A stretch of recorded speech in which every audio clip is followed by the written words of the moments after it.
नवाबशाह जी दुकानदारनि ने वापारियुनि रात 9 वगे ताईं कारोबार बंद करण वारे हुकूमती फ़ैसिले जी मुखालफ़त करे छॾी। ॾिसूं था सिकंदर भट्टी जी रिपोर्ट। पाकिस्तान जो गर्म तरीन शहर नवाबशाह इन वक्त लोड शेडिंग की शदीद बहरान के मुंह ॾी रहियो आहे। हितां ॿाराड़ी में जेको आहे सोरहनि खां जेको आहे 18 कलाक जी लोड शेडिंग थी रही है, जॾहिं शहर ऐं कारोबारी मराकज़ में जेको आहे 12 खां 14 कलाकनि जी जेकी लोड शेडिंग थी रही आहे। अचो त हितां जा कारोबारी माण्हुनि ऐं दुकानदारनि खां ॻाल्हि ॿोल कयूं था, उहे इन बारे में छा था चवनि। शेडिंग का तो यह हाल हुआ है, 15 से 17-18 घंटे मामूल की बात हो गई है।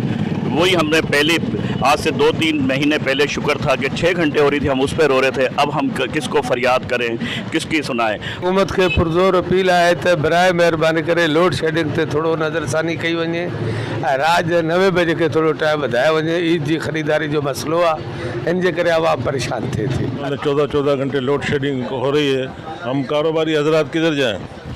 सुबह से जो ये लाइट बंद करते हैं, और रात को लाइट क्यों बंद करते हैं? रात को सोने का टाइम होता है, जब लाइट बंद हो जाती है, सुबह आती है, सुबह फिर चली जाती है। 14 घंटे जो है ना वो लाइट है, हमारा कारोबार जो है वो सारा ठप हो गया। शहरी बिरादरी जेकी आहे उहो राति जो 9 बजे खां पोइ निकिरंदी आहे कारोबार जे लाइ। लिहाज़ा आवाम खां या हुकुम खां अपील कयूं था कि बाबा असांखे जेको आहे न रिलीफ ॾिनी वञे ऐं लोड शेडिंग जेको आहे असांजे लाइ आज़ार करे छॾियो आहे। असांजी लाइट जे करे न असां कोई रोज़ी करे सघूं था, न ॿियो कोई कमु करे सघूं था। इन खां वॾी महिरबानी इन आहे कुर्ब असांजे थींदा मथां। वज़ीर आला सिंध खां असांजो मुतालबो आहे कि लाइट बराए महिरबानी ॾियो त असां ग़रीब माण्हू को पंहिंजी रोज़ी रोटी करे सघूं।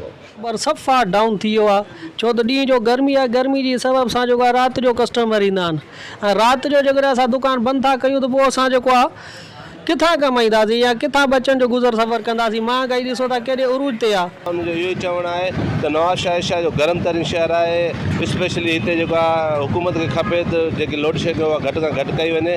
असांजा कारोबार तबाह थी रहिया आहिनि।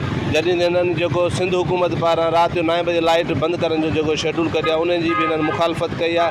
हिननि जो चवणु आहे त शहर जा माण्हू जेके राति जो निकिरनि था ऐं असांजो कारोबार जेको आहे घणो राति जो थिए थो, उन जे करे हुकूमत खे खपे थी राति वारो जेको आहे जेको नोटिस आहे उहो वापसि वरितो वञे ऐं लोड शेडिंग घटि कई वञे। कैमरामैन मुशरफ भट्टी सां गॾु सिकंदर अली भट्टी, आवाज़ TV, नवाबशाह।